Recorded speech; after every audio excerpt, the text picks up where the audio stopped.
الرحمن الرحيم إن الحمد لله نحمده ونستعينه ونستغفره ونعوذ بالله من شرور أنفسنا ومن سيئات أعمالنا من يهده الله فلا مضل له ومن يضلل فلا هادي له وأشهد أن لا إله إلا الله وحده لا شريك له وأشهد أن محمدا عبده ورسوله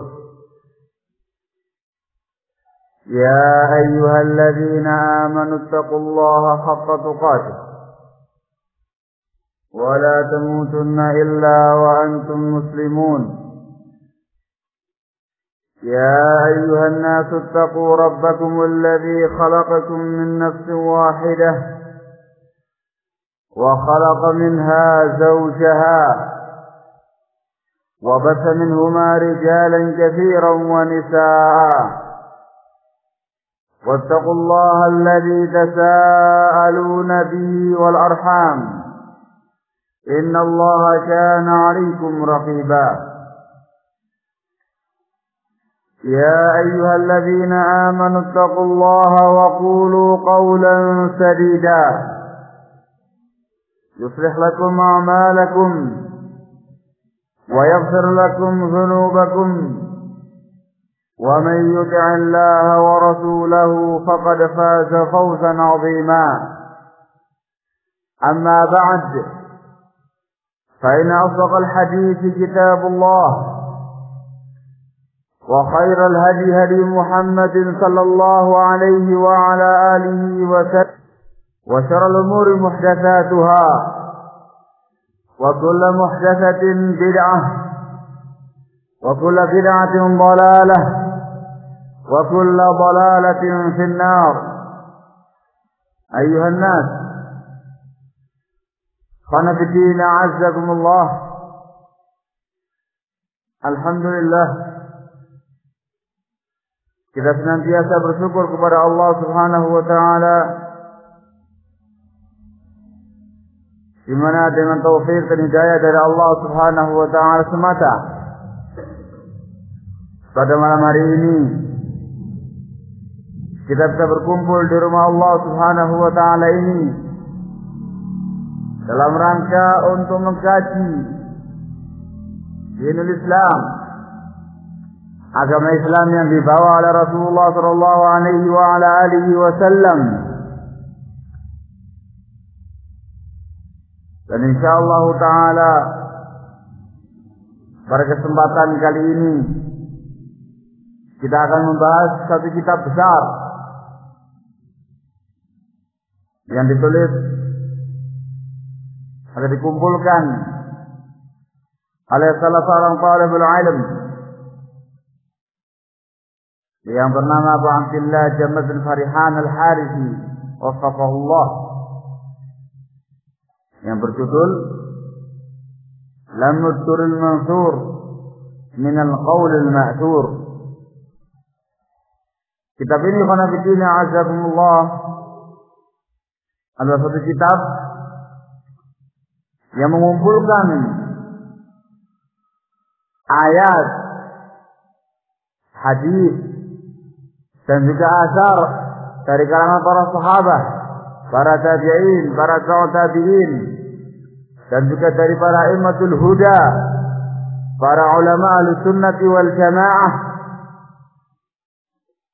yang berbicara tentang permasalahan prinsip ahlussunnati wal jamaah, bagaimana ciri-ciri ahlussunnah wal jamaah, bagaimana pula prinsip-prinsip mereka, dan secara khusus di sini disebutkan prinsip mereka dalam mensikapi penguasa muslim yang zalim. Menerangkan pula tentang ciri-ciri ashabul ahwa'i wal bid'ah, dan porsi yang terbesar kitab ini ialah membahas tentang mauqif ahli sunnah wal jamaah ala ashabil ahwa'i wal bid'ah. Sikap Ahlussunnah wal Jamaah terhadap pelaku bid'ah, terhadap orang-orang yang mendakwakan bid'ahnya, mubtadi', ahlul bid'ah, sahibu hawa, apa yang semisalnya. Kitab ini qad bidina azakumullah, walaupun kecil, tetapi banyak memuat aqwal, keterangan-keterangan salafun salih radhiyallahu taala anhum ajma'in dalam bab ini. Sehingga kitab ini cukup lumayan mencakup pembahasan-pembahasan seputar mauqif Ahlussunnah wal Jamaah, sikap Ahlussunnah wal Jamaah terhadap ashabul ahwa'i wal bid'ah. Mudah-mudahan Allah Subhanahu wa taala memberikan taufik kepada kita semua sehingga bisa menyelesaikan kajian kitab ini, Lamadul Mansur min al-Qaulil Ma'thur, walaupun mungkin enggak terbaca semua, tapi insyaallah taala sebagian besar akan kita bahas materi-materi yang terkandung dalam kitab ini. Ikhwan fillah azakumullah, dikarenakan kitab ini susunannya kurang begitu rapi menurut saya, tertibnya itu kurang begitu pas, maka insyaallah taala kajian kita malam hari ini dan juga keesokan harinya insyaallah taala ini akan kita tertib sesuai dengan tertib saya, akan kita urutkan sesuai dengan apa yang ada pada saya.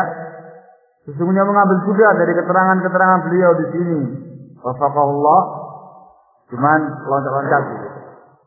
Kita baca dulu yang sebelah sini, baru yang sebelah sini, baru yang sebelah situ, wahakala, sehingga urut insyaallah taala menjadi satu pembahasan yang kamil biiznillah taala. Qana bidina azakumullah, perkara yang harus diyakini oleh setiap muslim dan juga muslimah, yang ini merupakan sunnatullah fi khalqih, merupakan ketetapan Allah Subhanahu wa taala pada makhluknya, ialah Allah Subhanahu wa taala menjadikan di dunia ini adanya al-haq, kebenaran, dan adanya al-batil, kebatilan. Allah menjadikan di muka bumi ini adanya ahlul haq, orang-orang yang senantiasa di atas kebenaran, dan menjadikan pula di muka bumi ini ahlul batil, orang-orang yang berada di atas kebatilan. Dan juga termasuk sunnatullah fi khalqih, ketetapan Allah Subhanahu wa taala atas makhluknya. Allah Subhanahu wa taala menjadikan antara al-haq dan al-batil tadi selalu menjadi fitnah satu atas yang lainnya, selalu berseteru, selalu terjadi yang namanya perseteruan, pergolakan, perselisihan, permusuhan di sepanjang zaman, di sepanjang tempat sampai yaumul qiyamah nanti. Pergolakan antara al-haq dan al-batil, perseteruan antara ahlul haq dengan ahlul batil, itu merupakan sunnatullah fi khalqih, ketetapan Allah Subhanahu wa taala pada makhluknya yang harus terjadi pada makhluk ini. Allah Subhanahu wa taala menegaskan hal ini dalam Al-Qur'an. وَلَا يَزَالُونَ مُخْتَلِفِينَ إِلَّا مَنْ رَحِمَ رَبُّكَ وَلِذَلِكَ خَلَقَهُمْ. Dan mereka umat manusia ini senantiasa akan berselisih, mukhtalifin, akan senantiasa berbeda, berselisih, kecuali orang-orang yang dirahmati oleh Rabb kamu. وَلِذَلِكَ خَلَقَهُمْ. Dan untuk itulah Allah Subhanahu wa taala menciptakan mereka, untuk terjadinya ikhtilaf, adanya perbedaan, adanya perselisihan, adanya pergolakan, adanya perseteruan di kalangan mereka, antara hak dengan al-batil, antara ahlul haq dengan ahlul batil. Juga Allah Subhanahu wa taala menerangkan dalam ayat yang lainnya, "Kana an-nasu ummatan wahidatan, fab'atha Allahu an-nabiyyina mubasysyirin wa mundzirin." Dulu umat manusia itu adalah umat yang satu, ummatan wahidah, satu umat. Fab'atha Allahu an-nabiyyina mubasysyirin wa mundzirin. Lalu Allah Subhanahu wa taala mengutus para nabi, para rasul sebagai pembawa berita gembira dan sebagai pemberi peringatan. Disebutkan dalam tafsirnya dari As-Sahabiyul Jalil Abdullah bin Abbas radhiyallahu taala anhuma, beliau mengisahkan bahwasanya antara zamannya Nabiullah Adam alaihi salatu wassalam sampai zamannya Nabiullah Nuh alaihi salatu wassalam 10 qurun, 10 generasi. Semuanya hunafa, semuanya dalam keadaan bertauhid kepada Allah Subhanahu wa taala, mempersembahkan ibadah hanya untuk Allah semata, hunafa. Maka syaitan pun mulai menyimpangkan mereka dari ibadah kepada Allah Subhanahu wa taala. Dengan terjadinya kesyirikan pertama di muka bumi ini di zaman Nabiullah Nuh alaihi salatu wassalam. Jadi itulah Allah Subhanahu wa taala mengutus para anbiya dan para rasul untuk menerangkan kepada umat manusia al-haq yang harus mereka pegangi, dan menerangkan pula kepada mereka al-batil, kebatilan yang harus mereka perangi, yang harus mereka jauhi. Naam. Dan terjadi apa yang diberitakan oleh Allah Subhanahu wa taala tadi. Terjadilah kesyirikan pertama di zaman Nabiullah Nuh alaihi salatu wassalam. Ini semuanya qanabidina azakumullah menunjukkan kepada kita bahwasanya ikhtilaf, yang namanya pergolakan, yang namanya perseteruan, yang namanya permusuhan antara al-haq dengan al-batil, antara ahlul haq dengan ahlul batil, itu merupakan sunnatullah fi khalqih, merupakan ketetapan Allah pada makhluknya. Qanabidina azakumullah, kalau kita menengok sejarah yang disebutkan dalam Al-Quranul Karim tentang terjadinya pergolakan ini tadi, kita akan mendapati bahwasanya awal mula terjadinya ikhtilaf ini tadi, awal mula terjadinya pergolakan ini tadi, itu sungguhnya terjadi di saat Iblis la'anahullah bermaksiat kepada Allah Subhanahu wa taala, durhaka kepada Allah Subhanahu wa taala, tidak mau mentaati Allah Subhanahu wa taala tatkala Allah memerintahkan dia untuk sujud kepada Nabiullah Adam alaihi salatu wassalam. Sehingga dengan dia menentang perintah Allah Subhanahu wa taala tadi, dengan dia bermaksiat kepada Allah Subhanahu wa taala tadi, enggan, merasa sombong, tidak mau sujud kepada Nabiullah Adam alaihi salatu wassalam, maka dia pun mal'un, dilaknat oleh Allah Subhanahu wa taala sebagai syaitanur rajim, syaitan yang terkutuk, sampai pada hari kemudian, hari pembalasan yaumul qiyamah nanti. Saat itulah ikhwan fillah azakumullah, Allah Subhanahu wa taala memberitakan kepada kita dalam banyak ayatnya, iblis di situ memukul genderang perang yang pertama kali melawan Bani Adam, melawan Abul Bashar, melawan Nabiullah Adam alaihi salatu wassalam sebagai pembawa bendera kebenaran wahyu dari Allah Subhanahu wa taala. Di situ dia menyatakan permusuhannya kepada Nabiullah Adam dan juga anak turunannya di hadapan Allah Subhanahu wa taala. Dia menyatakan, "Fa bi'izzatika la'ughwiyannahum ajma'in illa 'ibadaka minhumul mukhlasin."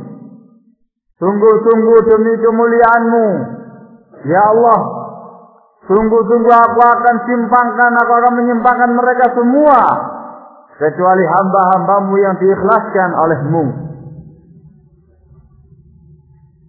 Bukan dalam ayat yang lainnya, dia menyatakan di hadapan Allah Subhanahu wa taala, la'aq'udanna lahum siratal mustaqim wa la'atiyannahum min baini aydihim wa min khalfihim wa an aymanihim wa an syama'ilihim thumma la tajidu aktsarahum syakirin.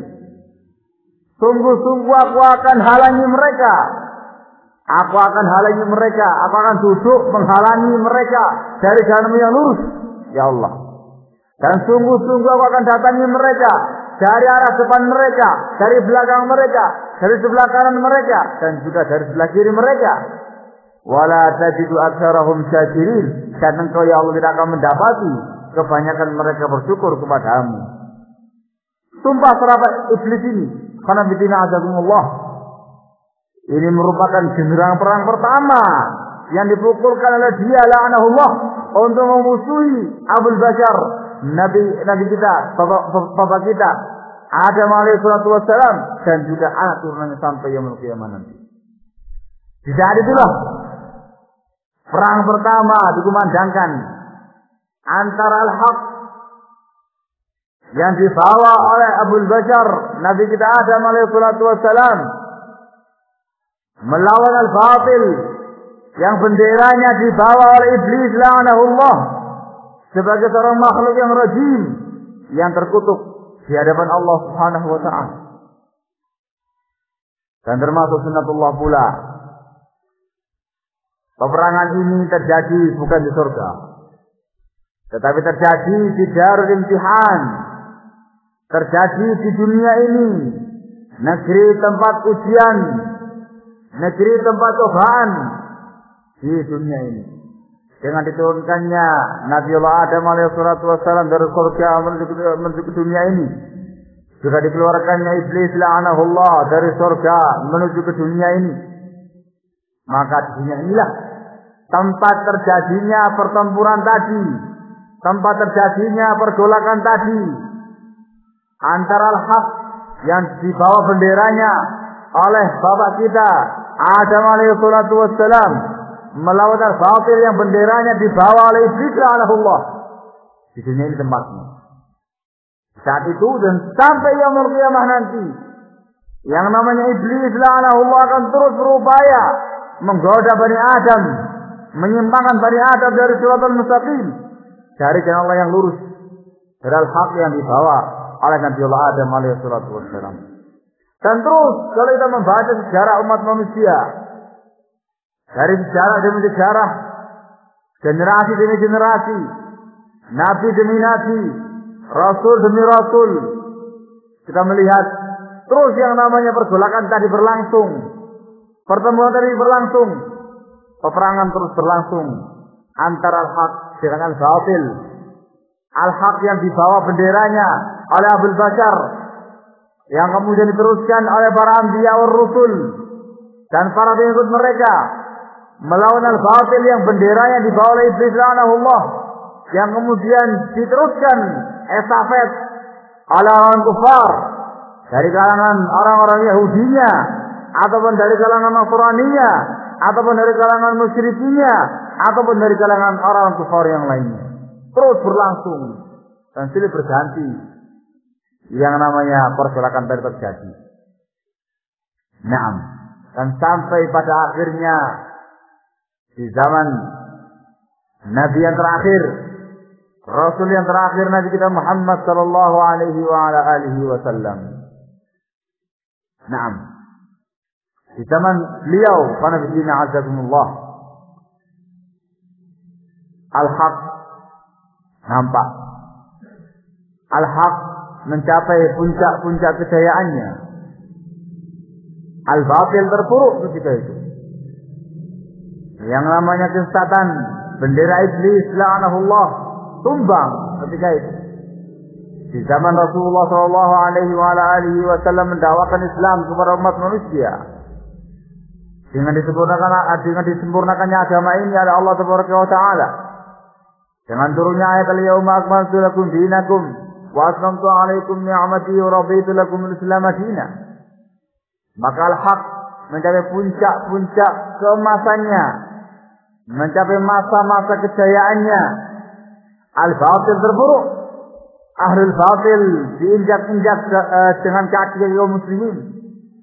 Yang namanya bendera iblis tumbang di tangan-tangan kaum muslimin yang ada pada waktu itu. Naam. Sehingga Islam disebarkan dalam keadaan murni. Tidak ada pencampuran kesyirikan, kekufuran. Tidak ada pencampuran kebidahan ataupun kemunafikan. Naam. Namun ikhwan fillah azakumullah. Setelah Rasulullah sallallahu alaihi wasallam meninggal dunia, kembali muncul iblis la'anahullah mengibarkan bendera perangnya. Kembali musuh-musuh Islam, ahlul batil, mengembangkan sayapnya, berupaya untuk melawan kembali ahlul haq. Seperti halnya Rasulullah sallallahu alaihi wasallam. Sehingga muncul pada waktu itu al-murtadun, orang-orang yang murtad dari agamanya. Seperti Rasulullah sallallahu alaihi wasallam. Muncul ketika itu adanya sebagian orang yang mengaku Islam, tidak mau melaksanakan perintah-perintah agama, bahkan tidak mau melaksanakan arkanul Islam. Di antaranya ialah masalah zakat.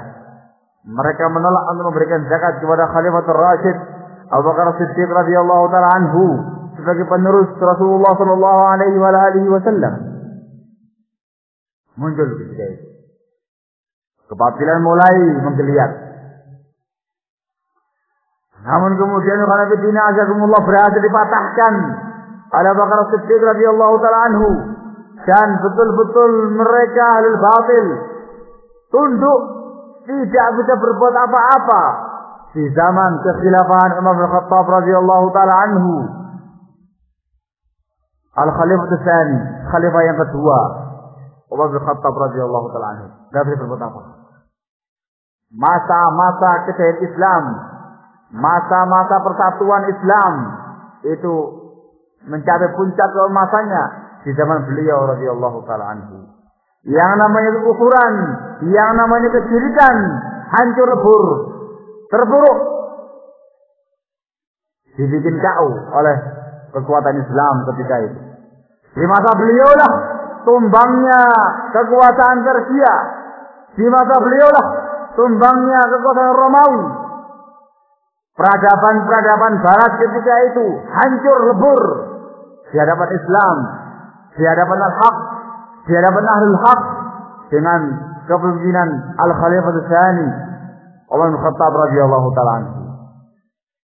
Dan terus diteruskan di zaman kekhilafahan Utsman bin Affan radhiyallahu taala anhu pula. Islam terus mengembangkan sayapnya, al-haq terus mengembangkan sayapnya. Namun qadarallahu wa ma syaa fa'al.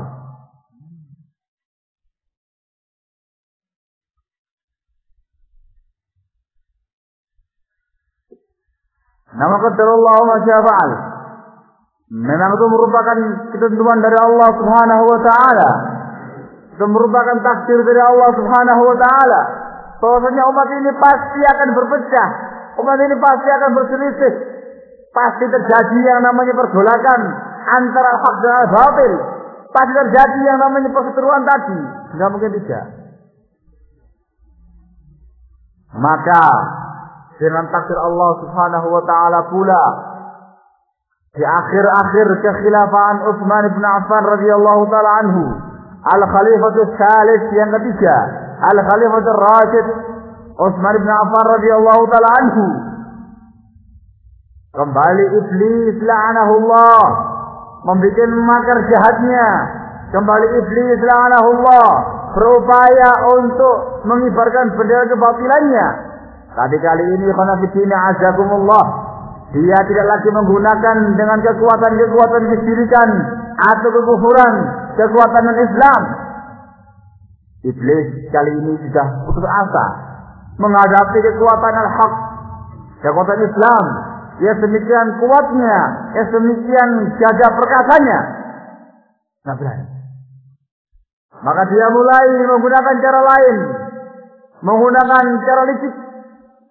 Bagaimana yang disebutkan oleh Rasulullah Shallallahu Alaihi Wasallam dalam sebuah hadis riwayat Muslim dari hadis Jabir bin Abdullah radhiyallahu taala anhu, Rasulullah pernah bersabda, "Inna asy-syaitana ya'isa ay ya'budahu al-musalluna fi jaziratil Arab, walakin at-tahrisha bainahum."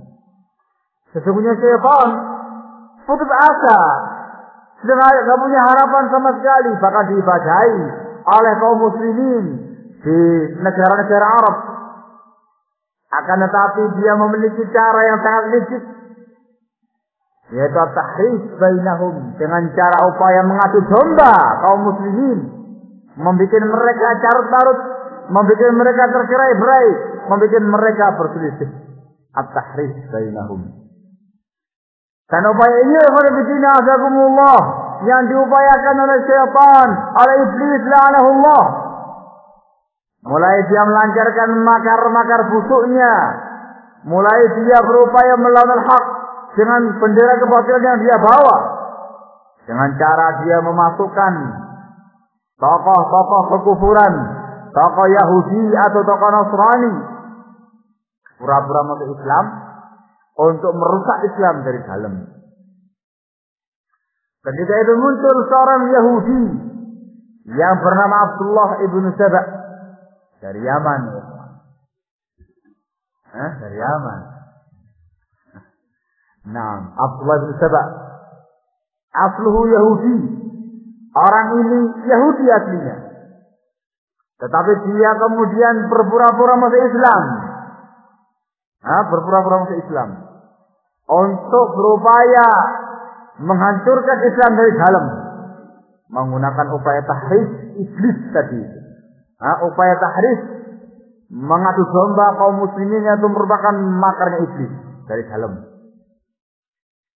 Sehingga dengan ulahnya seorang Yahudi tadi, Yahudi dari Yaman, Abdullah bin Saba ini tadi, muncul di zaman di akhir-akhir kekhilafahan Utsman bin Affan radhiyallahu taala anhu.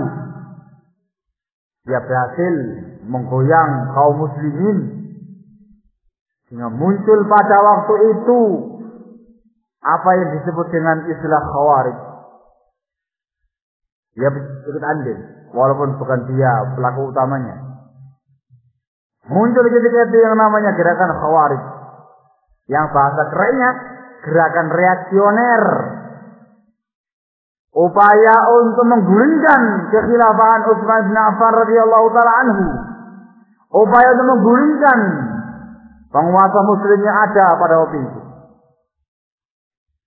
dengan gerakan khawarijnya, al-khuruj 'alal hukam, memberontak para penguasa. Qadarallahu wa ma syaa fa'al, itu merupakan ketetapan dari Allah tabaraka wa taala. Maka akhirnya makar iblis ini tadi berhasil dijalankan oleh kaum munafikin, orang-orang munafik yang menyembunyikan kebencian Islam dalam hatinya, tapi dia menampakkan secara zahir keislamannya. Orang semacam Abdullah bin Saba al-Yahudi dan CS-nya berhasil memprovokasi masa ketika itu sampai pada akhirnya dengan takdir dari Allah tabaraka wa taala tumpahlah darah Al-Khalifatul Rasyid Utsman bin Affan radhiyallahu taala anhu. Dengan adanya fitnah khuruj al-hukam, memberontak para penguasa. Disitulah azakumullah awal mula terjadinya penyimpangan-penyimpangan dalam perkara prinsip agama. Dengan munculnya gerakan reaksioner pertama yang tadi, gerakan khuruj al-hukam, memberontak para penguasa yang tadi. Sejarah awal terjadinya penyimpangan-penyimpangan prinsip dalam agama. Yang mereka semua azakumullah mengaku sebagai muslimin. Bahkan orang-orang khawarij itu terkenal dengan ibadahnya, afdalul ibadah. Yang dikatakan oleh Rasulullah sallallahu alaihi wasallam, tahqiruna salatakum bi salatihim wa siyamakum bi siyamihim. Engkau wahai para sahabat merasa remeh, tidak ada apa-apanya salat kalian bila dibandingkan dengan salatnya mereka. Puasanya kalian bila dibandingkan dengan puasanya mereka. Ahli ibadah mereka itu. Sininya tuh bendul-bendul. Hitam gede-gede. Saking giatnya beribadah kepada Allah Subhanahu wa taala. Sehingga mereka juga diistilahkan dengan azariqah, orang-orang yang pucat. Kenapa kamu pucat? Terlalu banyak qiyamul lailnya. Baca Qur'annya itu sampai muru, tahu muru. Saya berbusa mulutnya, saking seringnya. Puasanya luar biasa, ibadahnya luar biasa, salatnya luar biasa.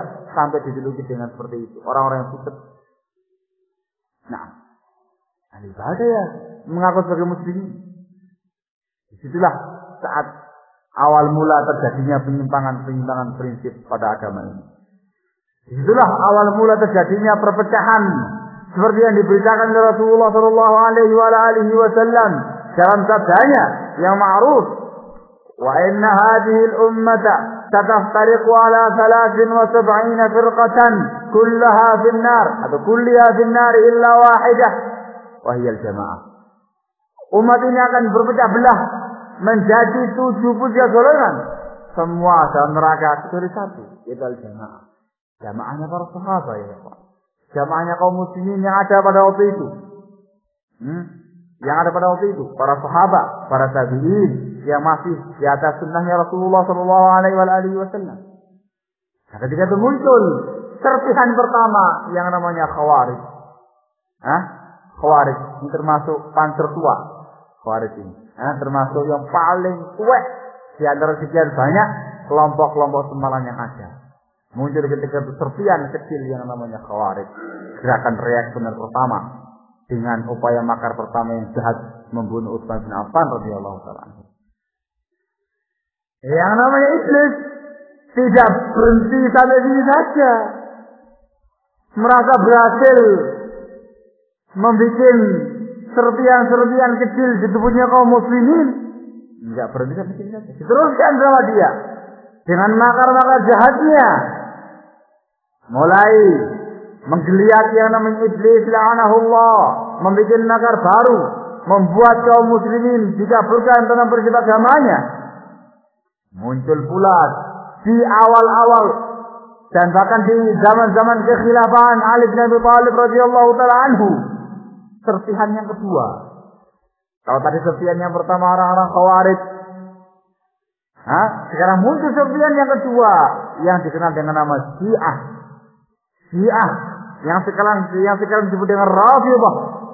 Syiah Rafidhah juga dari orang Yaman tadi, Abdullah bin Saba al-Yahudi, yang kemudian dikenal dengan Firqah Sadaiyah, pengikutnya Abdullah bin Saba al-Yahudi.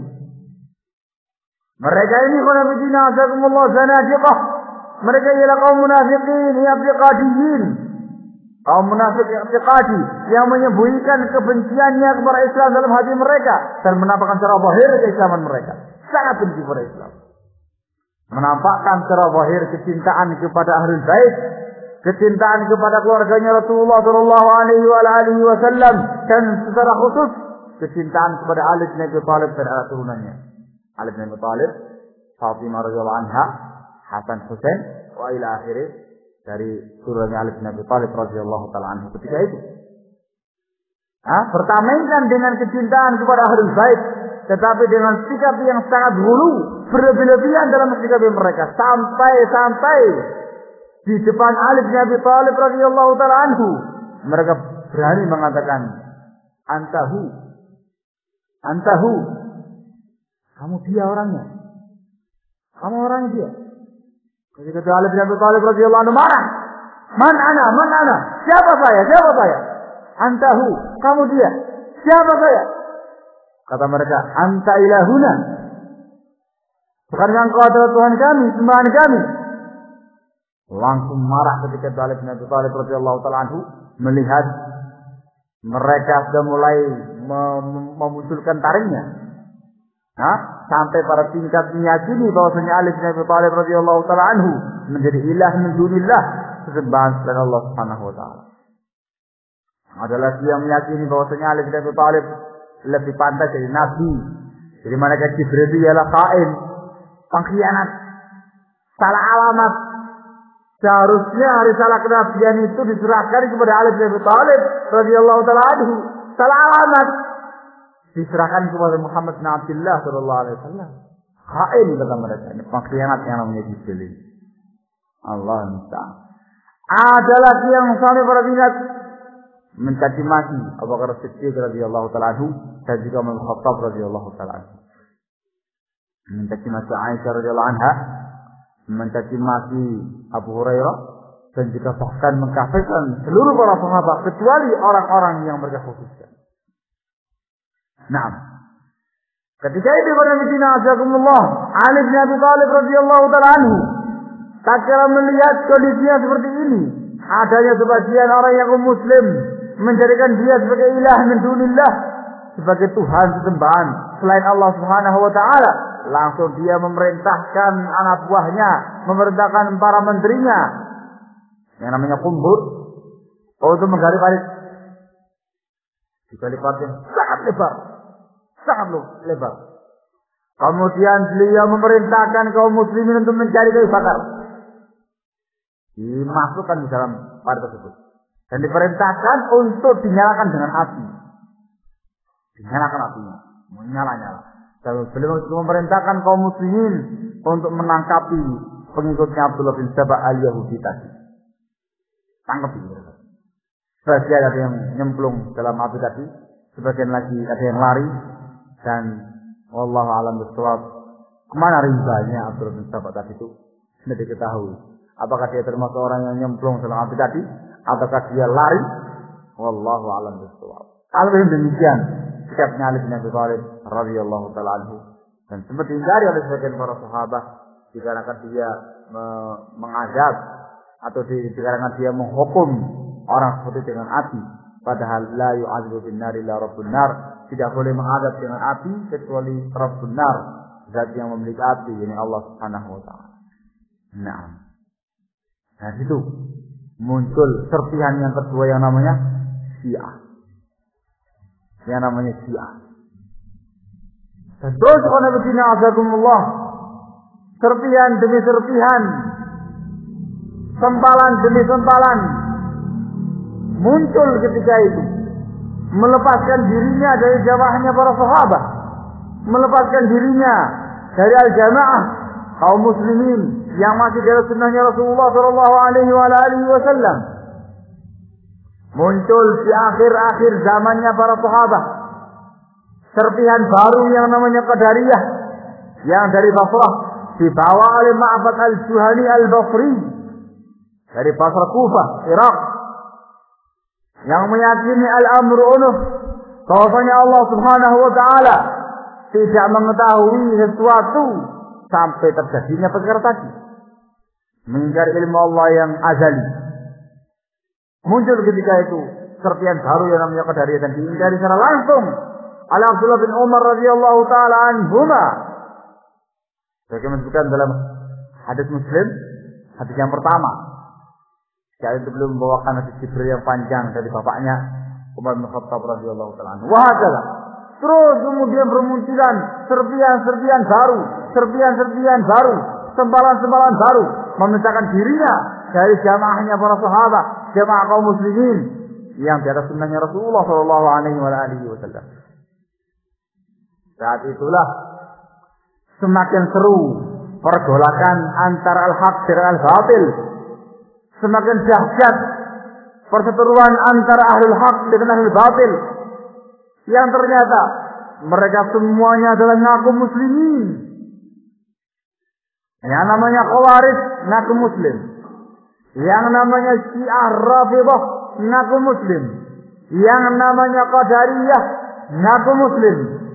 Kemudian serpihan-serpihan lain ketika itu muncul ngaku muslim, yang namanya Jabariyah ngaku muslim, yang namanya Jahmiyah ngaku muslim, yang namanya Mu'tazilah ngaku muslim, yang namanya Asy'ariyah ngaku muslim, yang namanya Sufiyah ngaku muslim, yang namanya Murji'ah ngaku muslim, Yang namanya kullabiyah, maturidiyah, karramiyah, salimiyah, qadiriyah, semuanya harus sebagai muslim. Semakin dahsyat ketika itu perseteruan antara al-haq dengan al-batil. Al-haq yang dibawa oleh para anbiya wa rasul, yang kemudian diteruskan oleh para sahabat, para tabi'in dan para ulama kaum muslimin yang ketika itu masih di atas sunnahnya Rasulullah SAW, melawan al-batil yang dibawa oleh iblis la'anahullah, dan juga barantaranya dari kalangan musyrikin, orang kufar, dan diteruskan oleh kaum munafikin pada umat ini.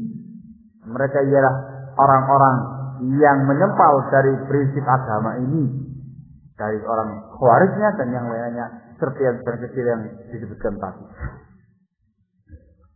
Sehingga karena fitina azakumullah, di saat itu kaum muslimin mengalami kerancuan dalam perkara agama. Kaum muslimin mengalami kerancuan dalam perkara prinsip agamanya. Bahkan sampai urusan nama dibikin rancu oleh iblis ketika itu. Ketika di zamannya para sahabat, di zamannya Abu Bakar Siddiq, Umar bin Khattab, Utsman bin Affan radhiyallahu taala anhum ajma'in, tatkala disebutkan di zaman-zaman seperti itu, nama Islam, nama muslimin, nama mukminin, mereka paham. Mereka ialah para sahabat. Mereka ialah orang-orang yang berislam sesuai dengan sunnahnya Rasulullah sallallahu alaihi wasallam, dengan praktek pengamalannya para sahabat. Paham? Namun dengan bermunculannya serpian-serpian tadi, dengan bermunculannya sempalan-sempalan kecil tadi, dikafirkan nama Islam oleh mereka. Sehingga tatkala disebutkan ketika itu nama Muslim, nama Islam di tengah-tengah kaum muslimin saat itu, mereka rancu, mereka bingung. Muslim-muslim apa yang diinginkan oleh orang ini tadi? Apakah Muslim model Khawarij, model Syiah, model Qadariyah, model Jabariyah, model Mu'tazilah, Jahmiyah dan yang lain-lainnya, atau model yang mana? Bikin rancu ketika itu. Karena masing-masing mereka yang menyimpang dalam perkara prinsip-prinsip agama tadi, semuanya ngaku sebagai muslim. Ngaku sebagai muslim. Maka pada bicara azakumullah, para ulama kaum muslimin ketika itu berupaya untuk membedakan diri mereka, membedakan kaum muslimin yang masih di atas sunnahnya Rasulullah sallallahu alaihi wasallam dengan muslim sembahan tadi.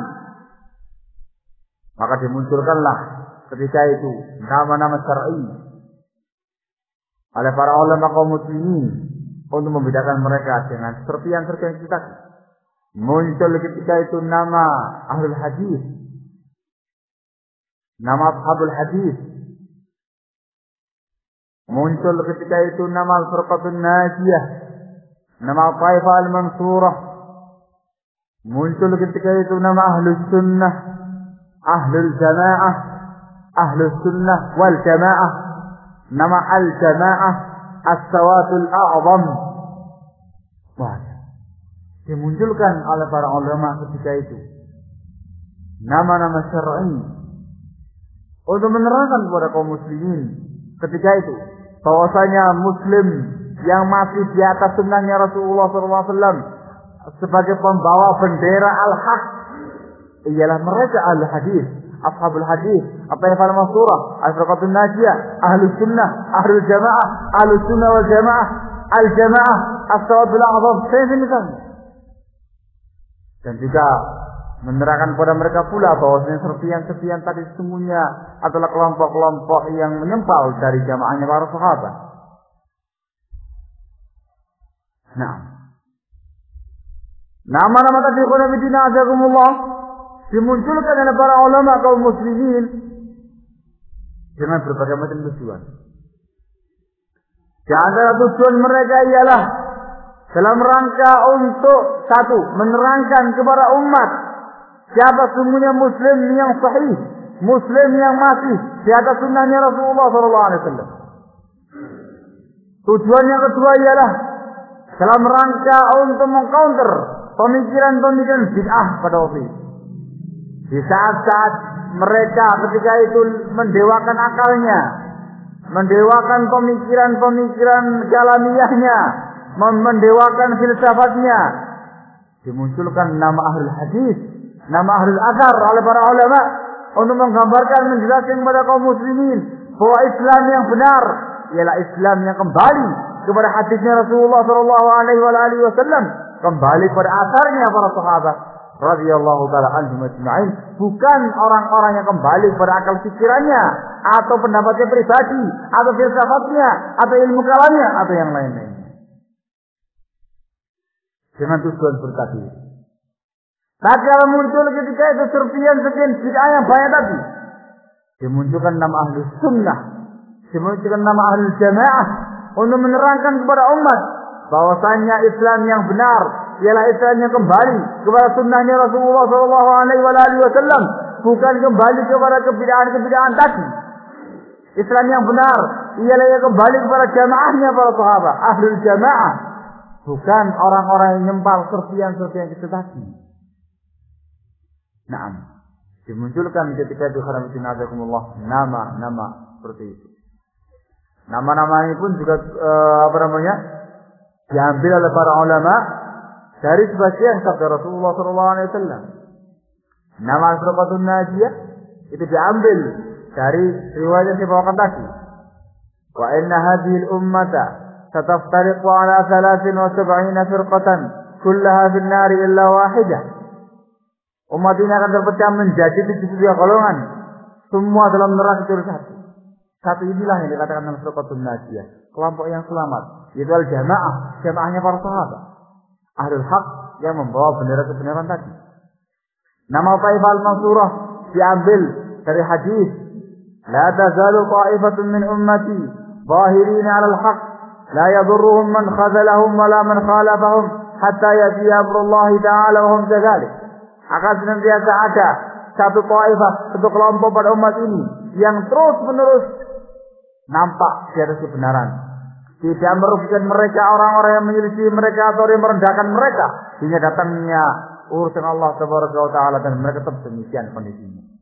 Taifah al-Mansurah, kelompok yang ditolong oleh Allah Subhanahu wa taala. Wah. Nama Al-Sunnah dimunculkan untuk mengcounter al-bidah. Ahlul jamaah dimunculkan untuk mengcounter yang namanya ahlul furqah. Ahlul hadis, ahlul athar dimunculkan untuk mengcounter yang namanya ahlul ra'i, ahlul kalam, ahlul filsafah dan yang lain-lainnya.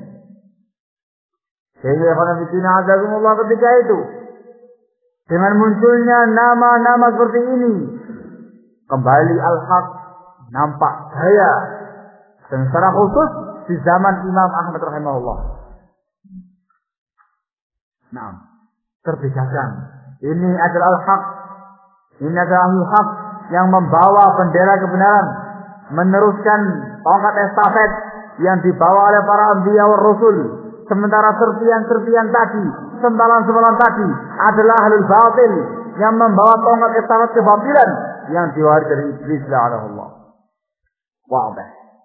Jelas terbedakan. Hadza al-haq, hadza al-batil, hadza ahlul haq, hadza ahlul batil, hadza ahlus sunnah, wa hadza ahlul bidah. Sehingga disebutkan nama Jahmiyah ketika itu enggak lagi.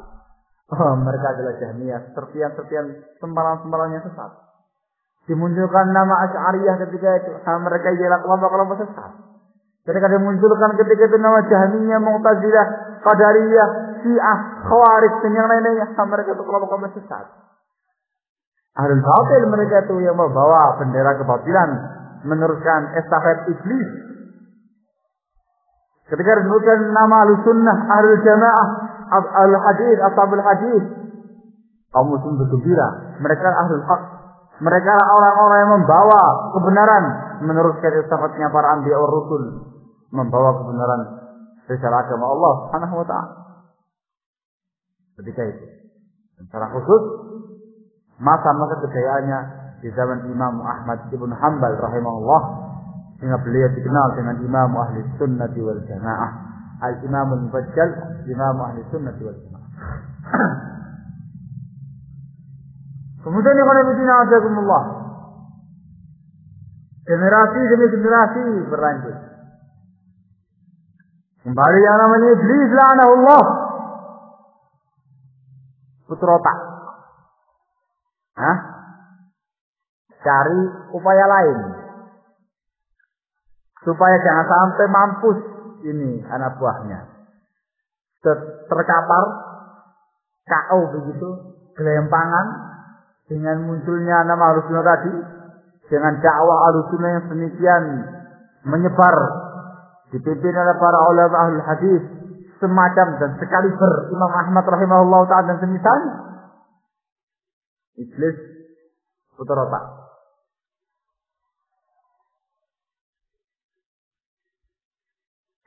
Iblis putar otak.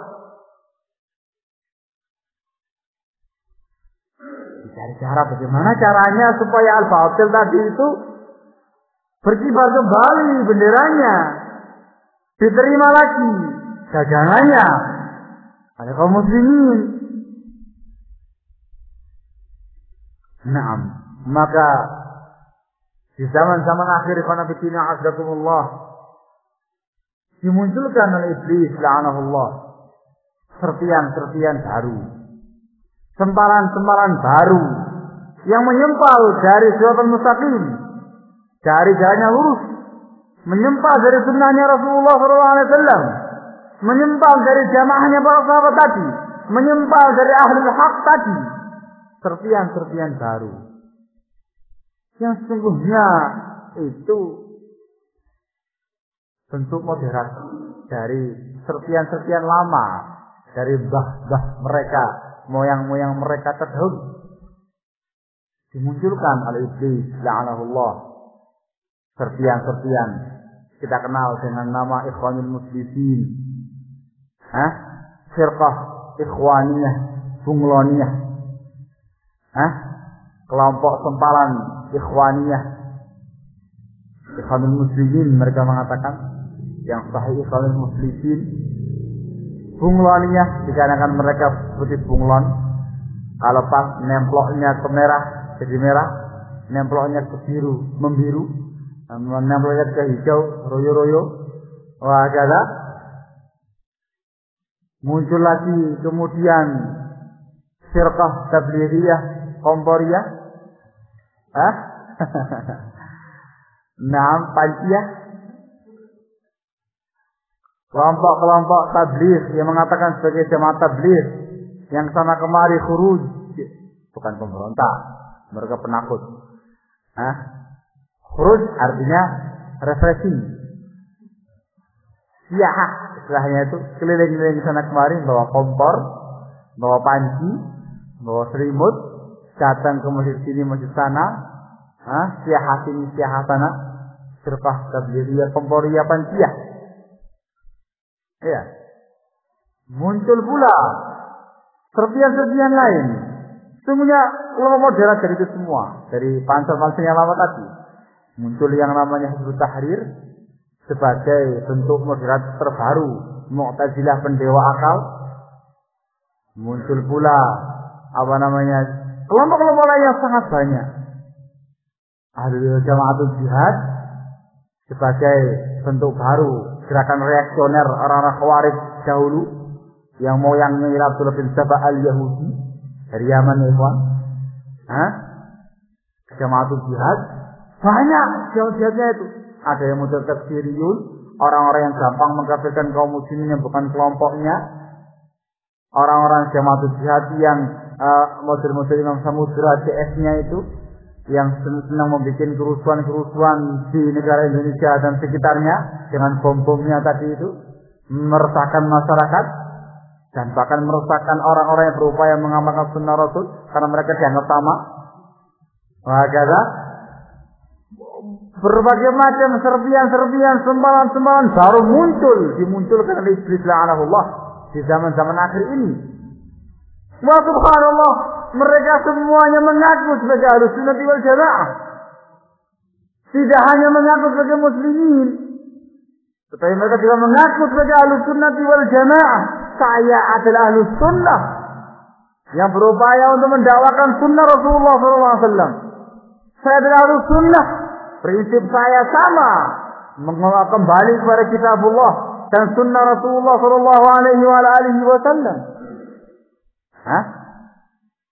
jin nama Ahlus Sunnah. Muncul pula yang namanya Aswaja. Dan yang lainnya. Secara tegas mengatakan saya adalah Ahlus Sunnah wal Jamaah.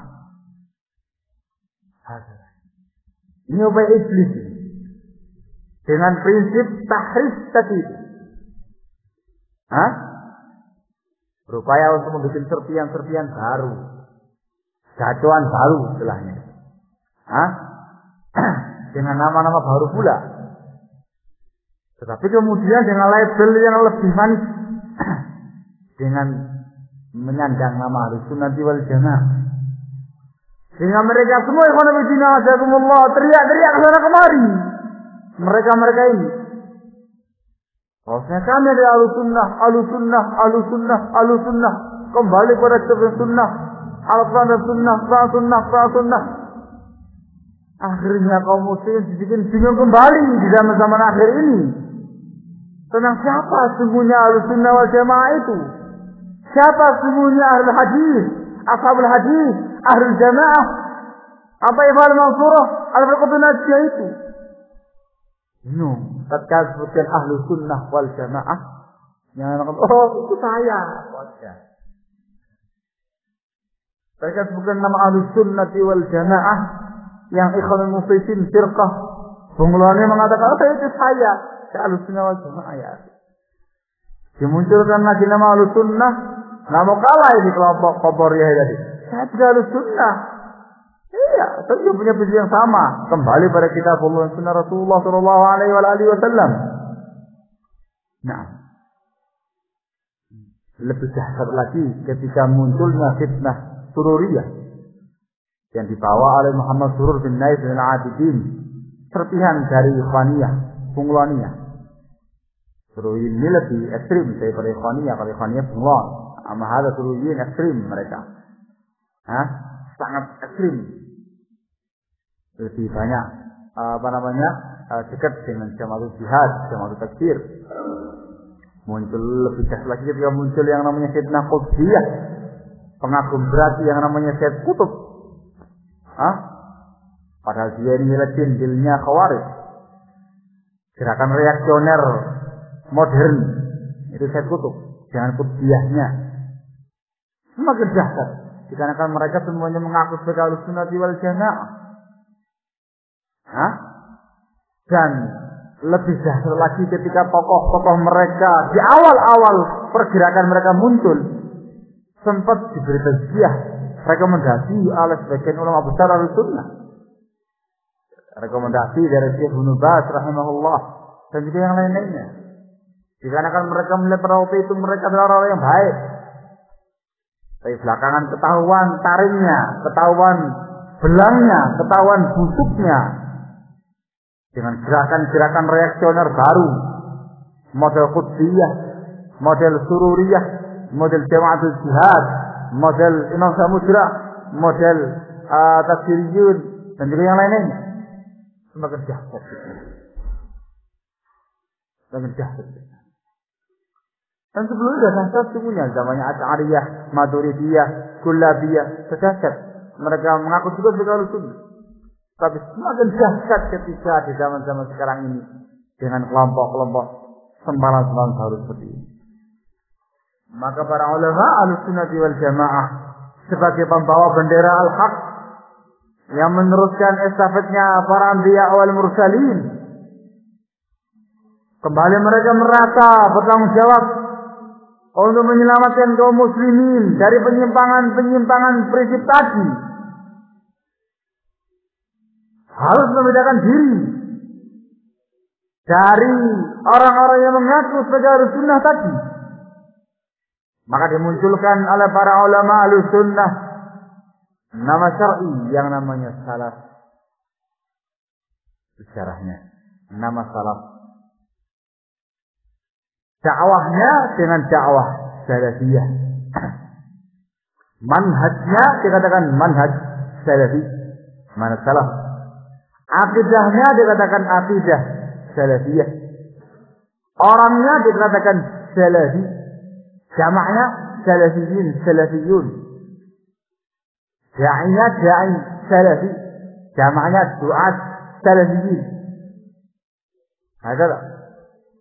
Dimunculkan yang namanya salaf itu tadi. Nama yang sahih karena fitina ajakumullah diambil oleh para ulama dari hadis. Riwayat Muslim bahwa Rasulullah sallallahu alaihi wasallam pernah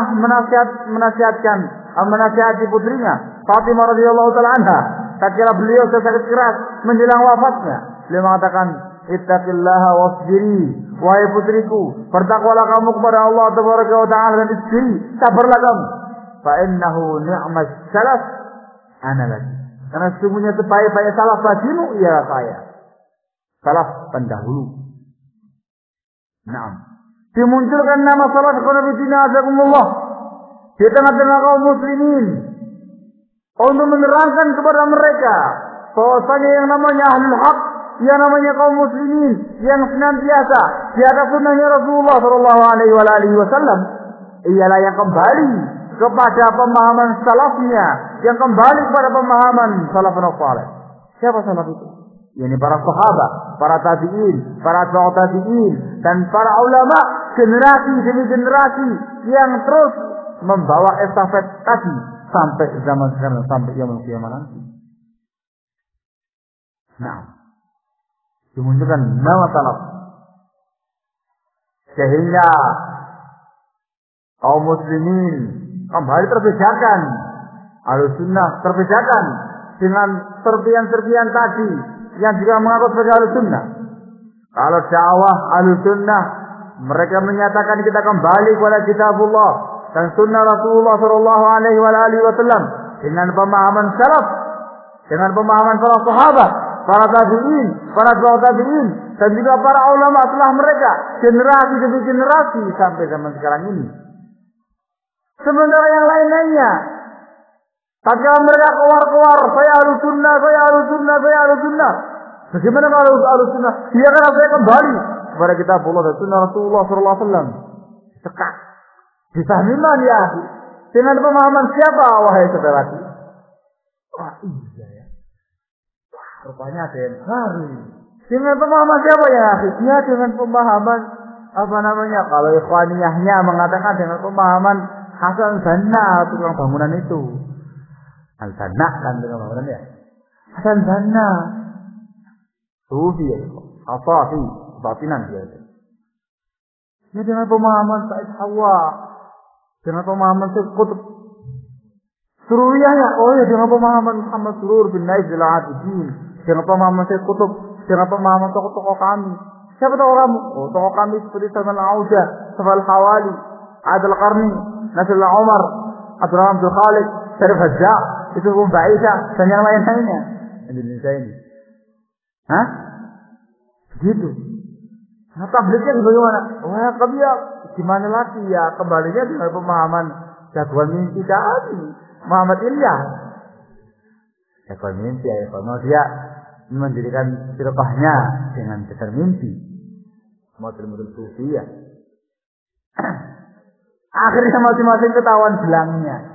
Walaupun berteriak ke sana kemari, kembali kepada kitabullah, sunnah Rasulullah sallallahu alaihi wasallam, tapi dengan pemahaman tokohnya masing-masing. Terbedakan akhirnya yang namanya dakwah Ahlussunnah dengan dakwah apa namanya Ahlussunnah palsu yang semata-mata pengakuan tadi. Sehingga dakwah Ahlussunnah sekarang dikenal dengan dakwah salafiyah, dengan manhaj salafnya, dengan akidah salafiyahnya, dengan salafiyinya, dengan dai salafinya, dengan doa salafiyinya. Dakwah salafiyah kembali kepada kitabullah wa sunnah Rasulullah sallallahu alaihi wasallam dengan pemahaman salaful ummah, para sahabat, para tabi'in, atba'ut tabi'in, dan para ulama setelah mereka generasi demi generasi sampai zaman sekarang dan sampai yaumul qiyamah nanti yang membawa bendera kebenaran, meneruskan estafetnya para anbiya wal mursalin sepanjang zaman, sepanjang masa sampai yaumul qiyamah. Kembali bergelimpangan, ikhwaniyahnya gak laku, nyebut yang namanya Ahlussunnah model apa? Ikhwaniyah, ada bunglon. Ahlussunnah model apa? Model tabligh, ada jagoan mimpi, komporiyah, panciyah ada. Model apa? Tasiriyah, sururiyah, jamaatul jihad, ada model teroris saya. Seneng ngebom hukum seperti itu. Terkapar. Akhirnya dakwah serpian tadi itu bergelimpangan seluruhnya. Naam. Jelas dakwah Ahlussunnahnya dengan dakwah salafiyah. Kemudian ikhwan fillah azakumullah. Dikira kemudian sampai sini saja. Ada terusannya. Yang namanya pergolakan antara hak dan batil itu jangan dikira selesai satu periode, selesai satu babak selesai dimenangkan oleh ahlul haq, muncul lagi babak berikutnya ahlul batil menyiapkan makar baru. Kali ini dengan sistem yang lebih berani. Sanggung sampai jam 10.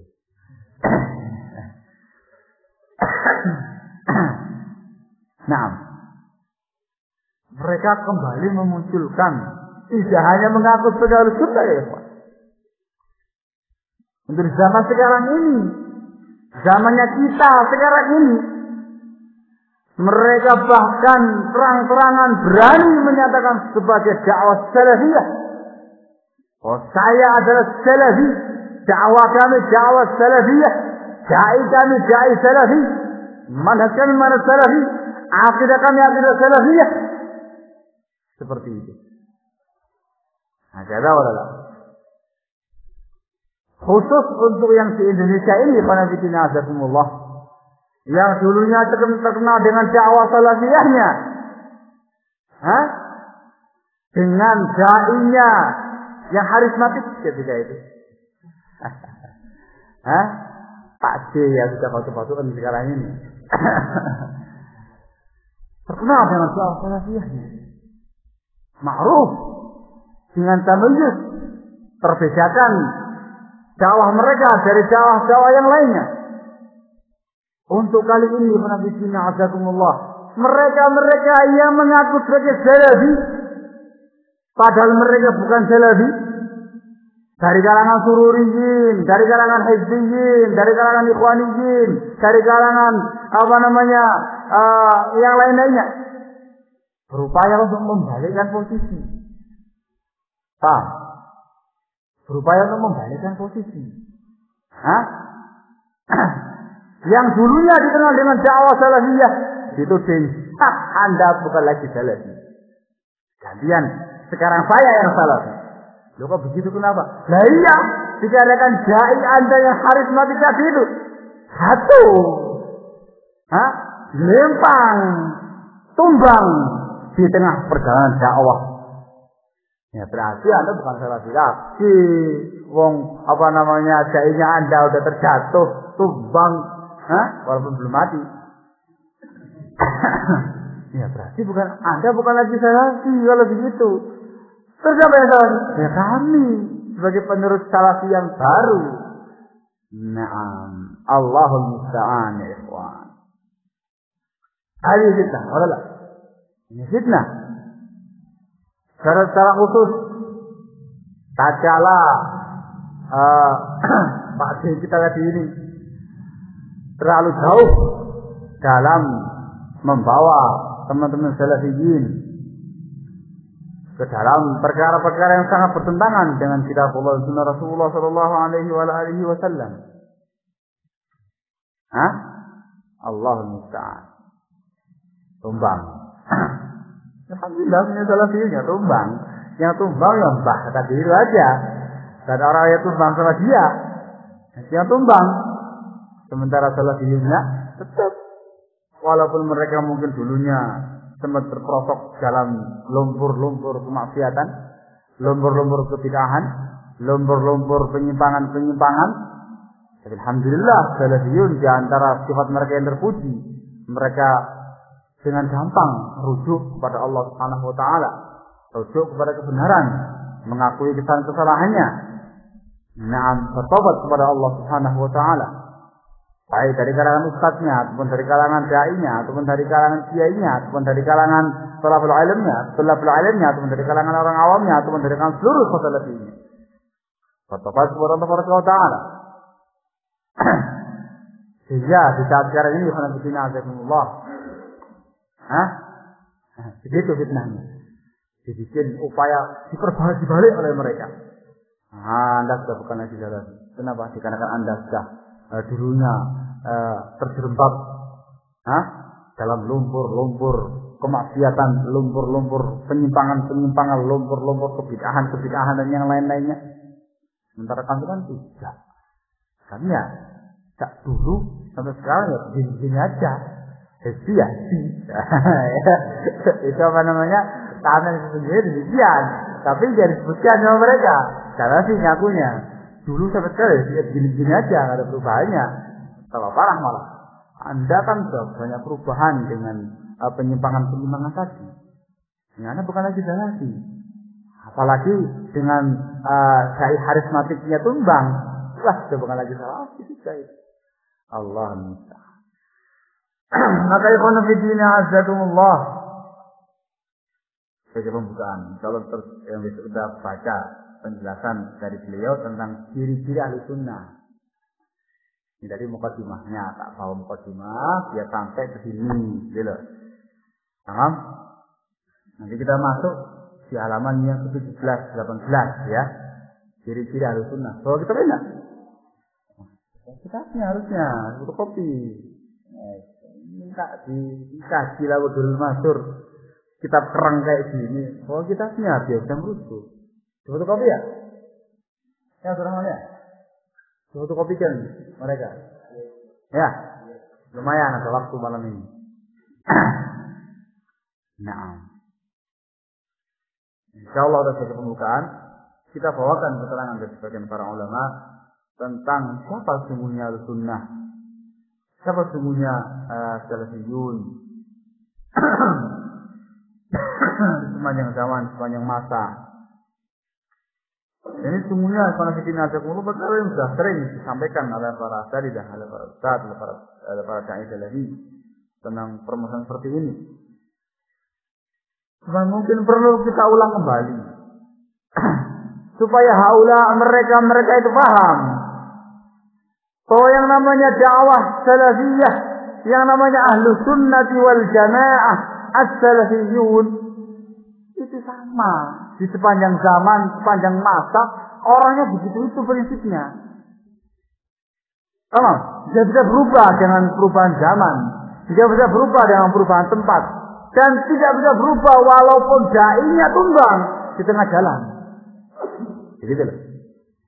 Walaupun mbahnya dulu yang ngayomi mereka sebagai pemersatunya itu tumbang di tengah jalan, sekarang gabung sama orang yang stres kayak Arif Ilham itu, sama.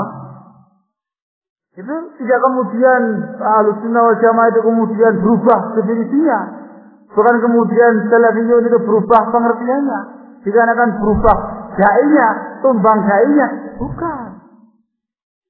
Nah, perlu kita bawakan bagaimana keterangan para ulama tentang Ahlussunnah itu sepanjang zaman, sepanjang masa, supaya kita memahami. Inilah yang namanya Ahlussunnah wal Jamaah. Inilah yang namanya kaum muslimin yang membawa kebenaran, yang membawa bendera kebenaran, meneruskan estafet para anbiya wal mursalin tadi yang saya terangkan di awal tadi.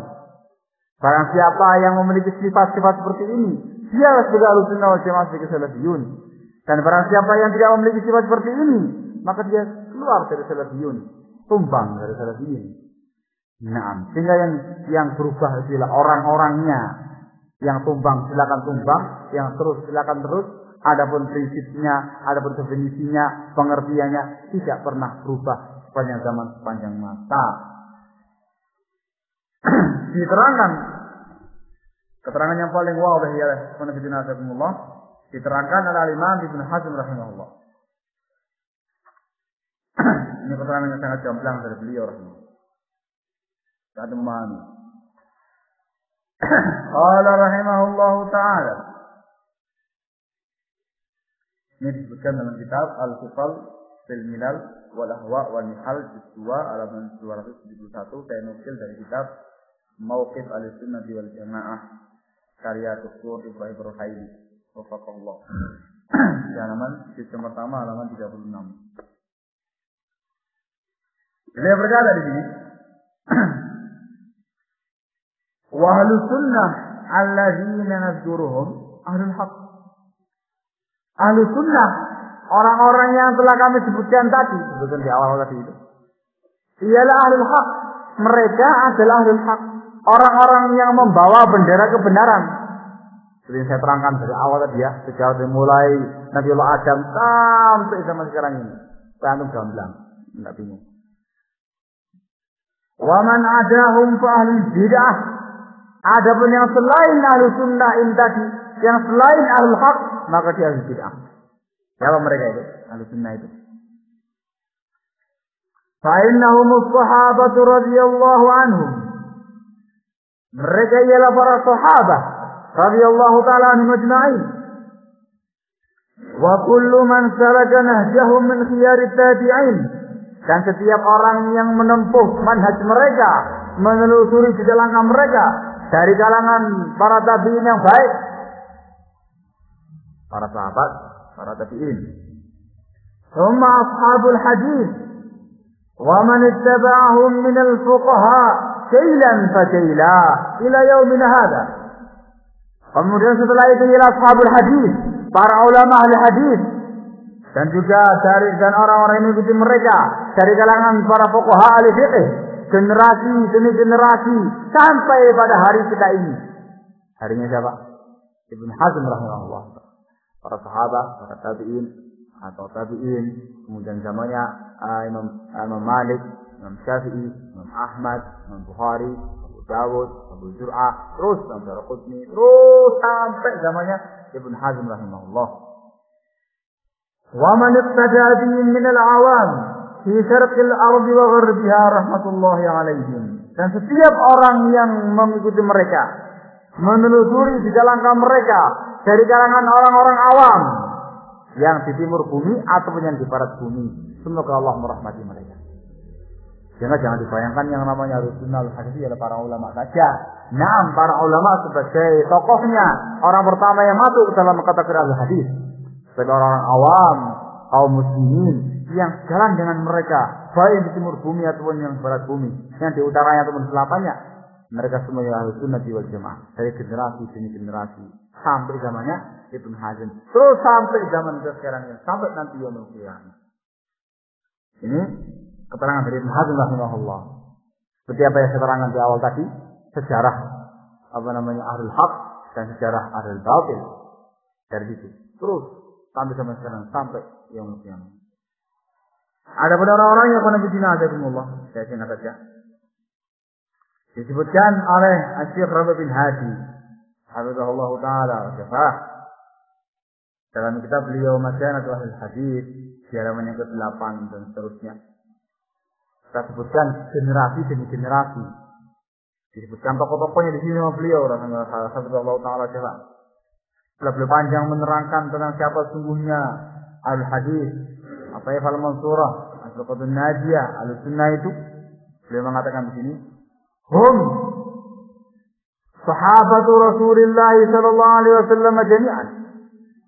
Mereka Ahlussunnah itu ialah para sahabat seluruhnya. Wa ala ra'sihim, dan yang tokoh mereka ialah al-khulafaur rasyidun. Hum sahabat tabi'in, mereka ialah tokoh-tokoh dari kalangan para tabi'in. Wa ala ra'sihim, di antara mereka yang paling terkenal ialah Sa'id bin Musayyab, Urwah bin Zubair, Ali bin Husain Zainal Abidin, Muhammad bin Hanafiyah, Ubaidullah bin Abdullah bin Utbah bin Mas'ud, Salim bin Abdullah bin Umar, Al-Qasim bin Muhammad bin Abi Bakar As-Siddiq, Al-Hasan Al-Basri, Muhammad bin Sirin, Umar bin Abdul Aziz, Muhammad bin Shihab Az-Zuhri. Ini tokoh-tokoh tabi'in. Ini para sahabat seluruhnya, kemudian para tabi'in, bukan tokoh-tokohnya. Thumma asba'ut tabi'in, kemudian dari generasi asba'ut tabi'in. Wa ala ra'sihim, tokoh mereka di antaranya Imam Malik bin Anas rahimahullah, Al-Auza'i, Sufyan Ats-Tsauri, Sufyan bin Uyainah, Ismail bin Ulayyah, Laits bin Sa'ad. Sehingga segenerasi dengan mereka.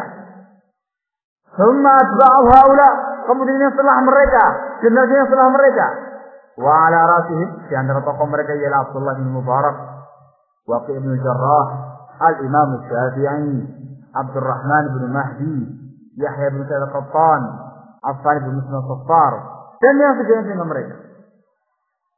Thumma talamidu haula, kemudian murid-murid mereka, alladzina salaku manhajahum, yang sejalan dengan mereka. Wa ala rasihim, di antara tokoh mereka ialah Al-Imam Ahmad bin Hanbal rahimahullah, Yahya bin Ma'in, dan Ali bin Madinah yang sekelas dengan mereka, yang selevel dengan mereka. Thumma talamiduhum, kemudian murid mereka setelah itu, generasi yang setelahnya lagi, seperti Imam Bukhari, Imam Muslim, Abu Hatim, Abu Zur'ah, Abu Daud, At-Tirmidzi, An-Nasa'i, dan yang sama dengan mereka, yang selevel dengan mereka. Thumma man jara majrahum fil ajyali ba'dahum, kemudian yang sama, sejalan dengan mereka, sealur dengan mereka, pada setiap generasi setelah mereka. Generasi demi generasi. Di antara tokoh-tokohnya seperti Ibnu Jarir al-Qabari, Ibnu Khuzaimah, Imam Daraqutni, Al-Khatib al-Baghdadi, Ibn Abdul Bar al-Andalusi, dan yang zaman dengan mereka. Setelahnya lagi setelah itu, Abdul Ghani al-Maqdisi, yang punya kitab Umdul Ahkam, Ibnu Qudamah al-Maqdisi, yang punya kitab Al-Mughni, Ibnu Salah, yang punya kitab Ulumul Hadis, Ibnu Taimiyah, Al-Mizzi, Al-Zahabi, Ibnu Katsir, dan yang zaman dengan mereka, Ibnu Qayyim, Ibnu Rajab Hanbali, Ibnu Abdul Hadi, dan juga yang lain-lainnya. Dan terus kemudian yang zaman yang setelah mereka, generasi demi generasi yang setelah mereka. Wa ala ra'sihim Syekhul Islam Muhammad bin Abdul Wahhab At-Tamimi An-Najdi. Kemudian yang sezaman dengan beliau Al-Imam As-Sun'ani, Al-Imam Ibn Wazir Al-Yamani.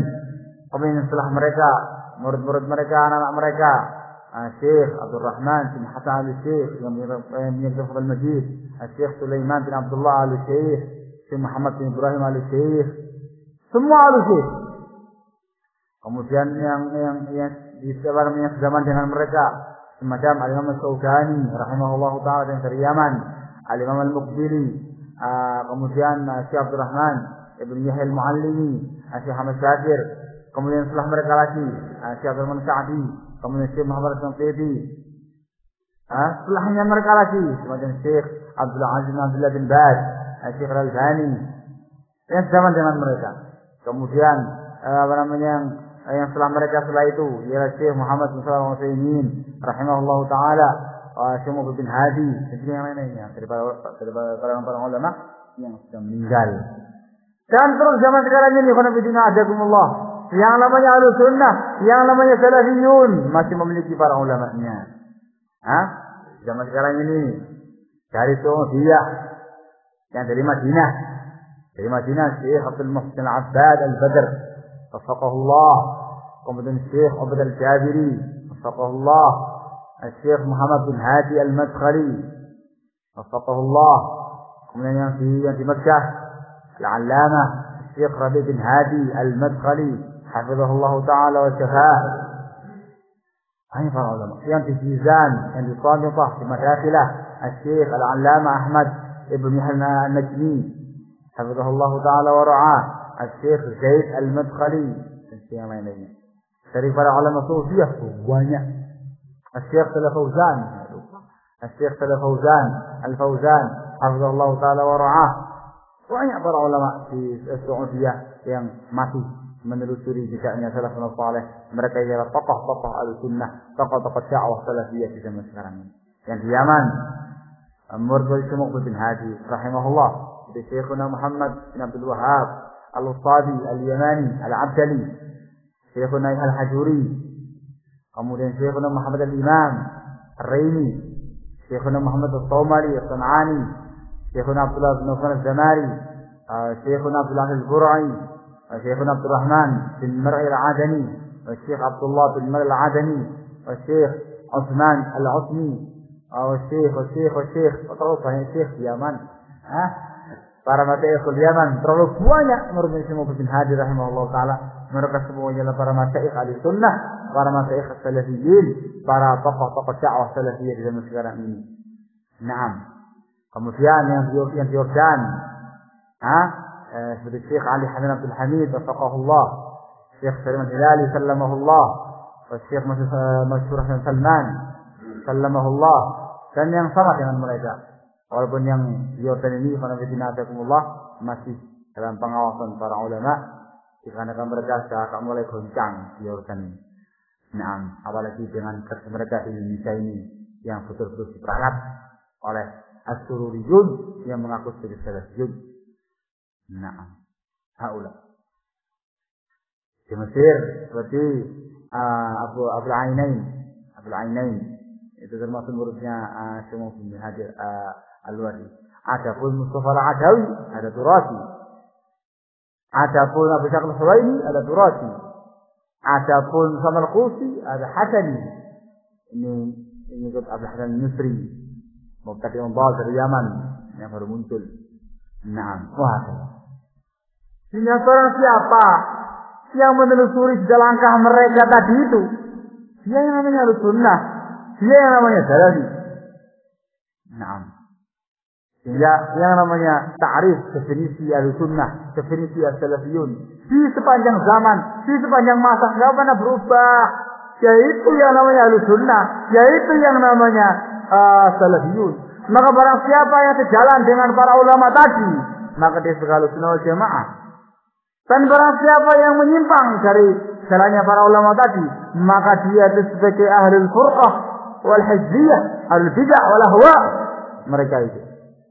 Nah, sehingga kalau ada seorang yang dulunya sebagai dai salafi, karismatik, yang dulunya sangat kencang, sangat luar biasa dalam mendakwakan dakwah salafiyah di Indonesia ini secara khususnya, sejalan dengan jalannya para ulama, bahkan dipuji oleh para masyayikh kibar ya, dipuji oleh Syekh Muhammad bin Hadi Al-Wadi rahimahullah, dipuji oleh Syekh Rafi bin Hadi hafizahullah taala wa syafah, bahkan hampir sempat mau ketemu sama Syekh Al-Albani, nggak sempat tadi, nggak sempat.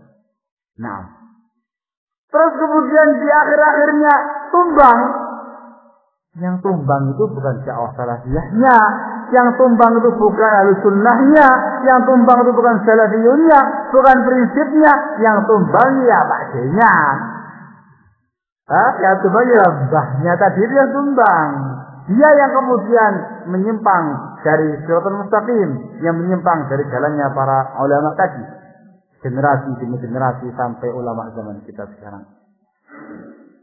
Naam, Allahul Musta'an. Begitu. Sehingga kita tanyakan kepada mereka tadi yang mengaku sebagai salafiyin. Saya adalah salafi dengan dakwah salafiyah. Dilihat, apakah kalian wahai salafiyun mengaku sebagai salafiyin? Betul-betul kalian mengikuti jalurnya para ulama tadi? Dengan prinsip mereka, kembali pada kitabullah, sunnah Rasulullah sallallahu alaihi wasallam dengan pemahaman mereka para ulama tadi, ataukah hanya semata-mata pengakuan saja? Iya. Masih ngaku saya salafi, ya akhi saya salafi, saya cinta dengan Syekh Al-Albani, saya cinta dengan Syekh Muhammad bin Shalih Al-Utsaimin, saya cinta dengan Syekh Ibnu Baz, saya cinta dengan Syekh Abdurrahman As-Sa'di, saya cinta dengan para masyayikh, saya cinta dengan Syekh Ali, dengan Syekh Salim, dengan Syekh Mas'ud dan yang lain-lainnya. Saya cinta dengan mereka semua. Cinta, sungguh mati saya cinta dengan mereka. Setengah mati cintanya itu. Begitu disebut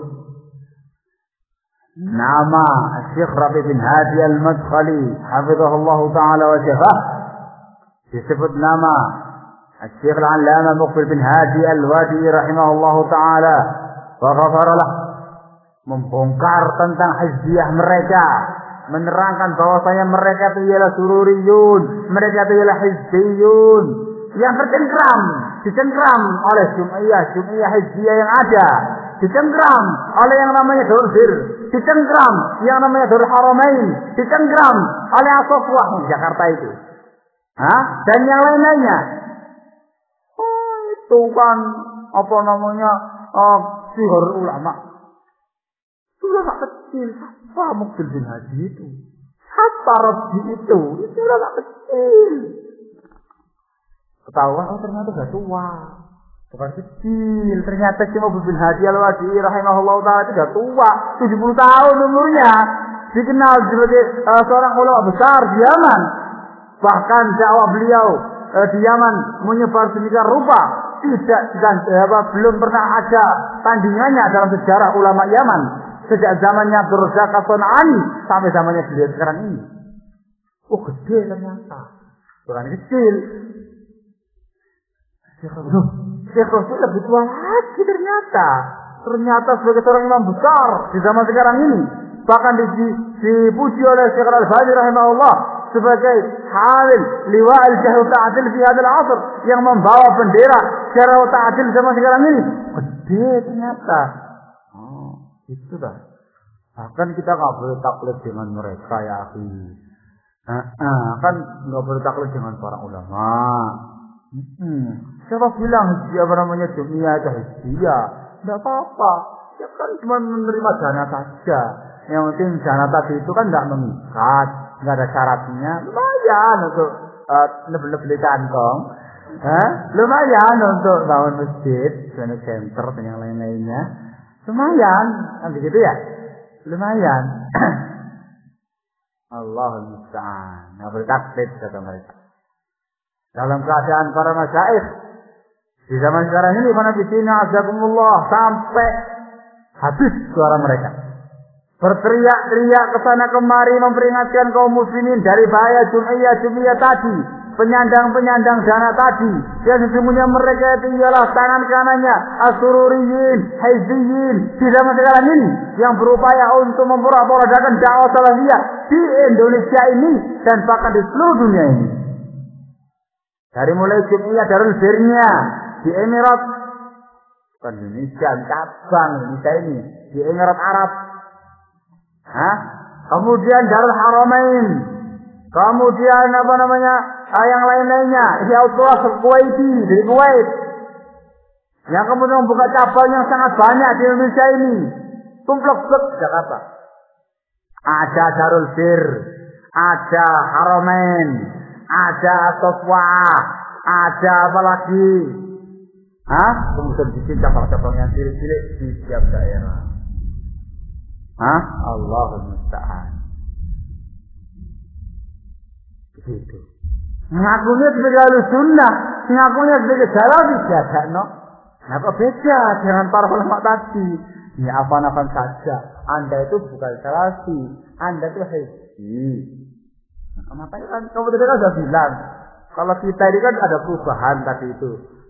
Qadarullah ma syafa'a, ada perubahan, terjebak dalam lumpur-lumpur tadi itu. Alhamdulillah banyak taufat Allah. Tadi kan Anda ngomong sendiri. Dari dulu ya begini-begini aja, enggak ada perubahannya. Yang dari dulu ya hizbi, bukan salafi. Allah musta'an. Naam. Ini khana bisnazakumullah.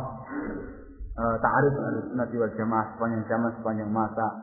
Sehingga kalau ada orang yang mengaku sebagai Ahlussunnah, mengaku sebagai salafi, maka dilihat bagaimana sepak terjang dia, bagaimana ucapan dia, bagaimana perbuatan dia, bagaimana keyakinannya dia, bagaimana muamalahnya dia, bagaimana walaknya dia, bagaimana koroknya dia, bagaimana teman-teman dia.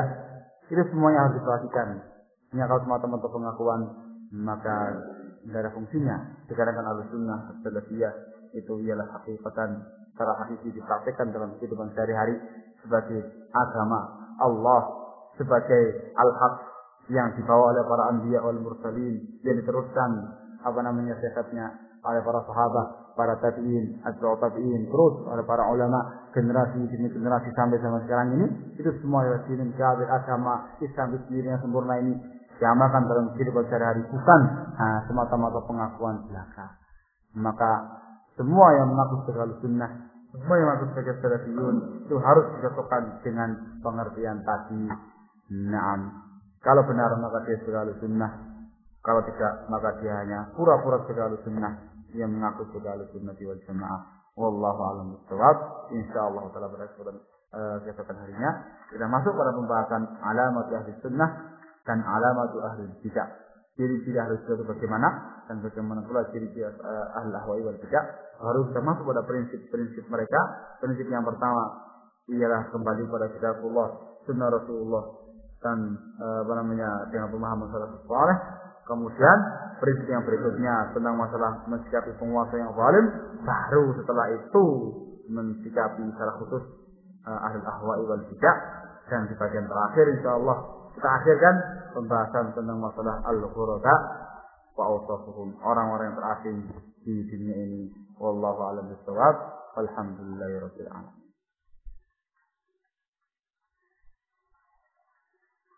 Apakah kaidah dalam mengkafirkan seseorang sama ketika akan mengahlubid'ahkan, membid'ahkan gitu, mengahlubid'ahkan, diangger pada seseorang? Nah, kaidahnya sama.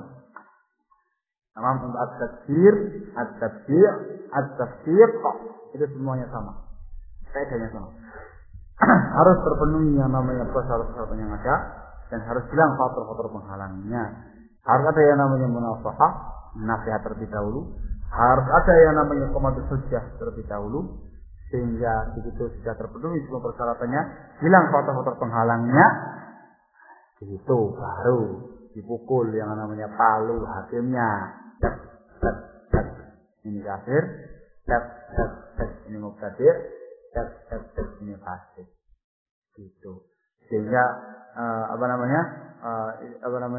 Ahlussunnah wal Jamaah sangat jauh, tidak gampang mengkafirkan seseorang, tidak gampang membid'ahkan, memfasikkan seseorang, tidak gampang menghizbiyahkan seseorang. Sehingga betul-betul sangat ta'anni, sangat berhati-hati sekali sampai betul-betul tanpa hujah di depan mereka.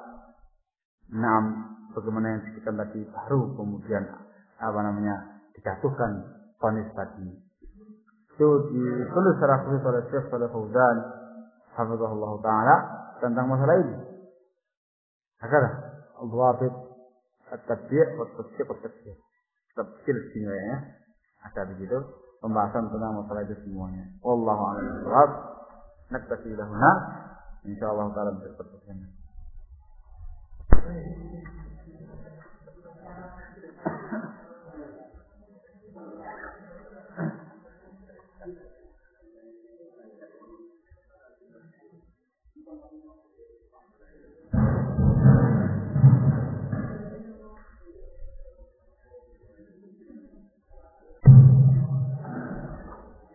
Mohon maaf untuk taklim selanjutnya insyaallah akan dilanjutkan saat subuh. Jadi pada para ikhwah untuk malam hari ini Bu.